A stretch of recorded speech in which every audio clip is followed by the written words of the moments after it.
Troubleshooter report now, and a woman handed a $7,000 water bill. Let that sink in for a minute. $7,000. And get this, it was for an account that wasn't even in her name.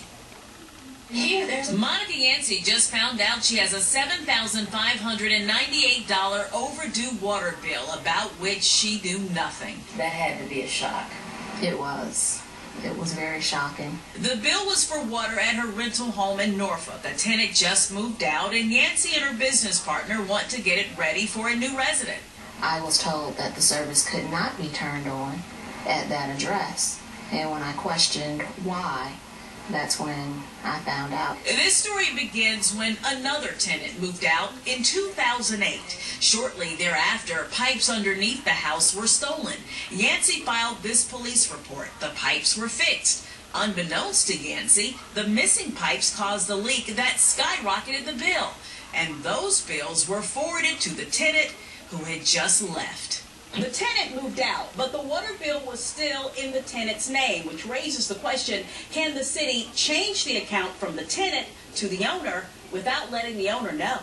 Why was it automatically just transferred into my name? And Yancey says, why was another tenant able to move in 2009 and secure water service for 4 years on the property with no mention of an outstanding bill? The water was active. It was just on, so how was there an outstanding bill for that amount? But city water wouldn't budge, and it was too late to dispute the bill. I was advised that the statute of limitations is 3 years, and that time frame has passed. We got an opinion from legal analyst attorney Kevin Duffin. I think that she has a good argument, and the argument is one that could be made. Certainly they could argue, or she could argue, that she wasn't given notice of the switchover. After the 13 News troubleshooters contacted public utilities, things began to change for Yancey. Although a spokesperson wouldn't go on camera, we're told because the 2008 tenant moved out, the house was considered vacant, making the owner responsible. But finally, they agreed to make an adjustment because she had documentation of a problem at the home. Remember the police report. It leaves the water balance at $1,600. She's grateful. I definitely think that Channel 13 News made a difference. But we still had one final question for public utilities we sent by email. Why more effort wasn't placed on contacting her?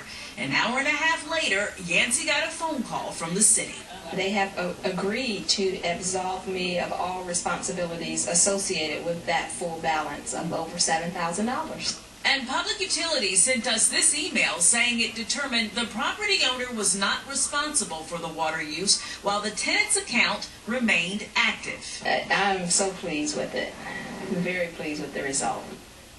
And pleased that the balance is down to zero. Now, this doesn't mean anyone with a high water bill should dispute it.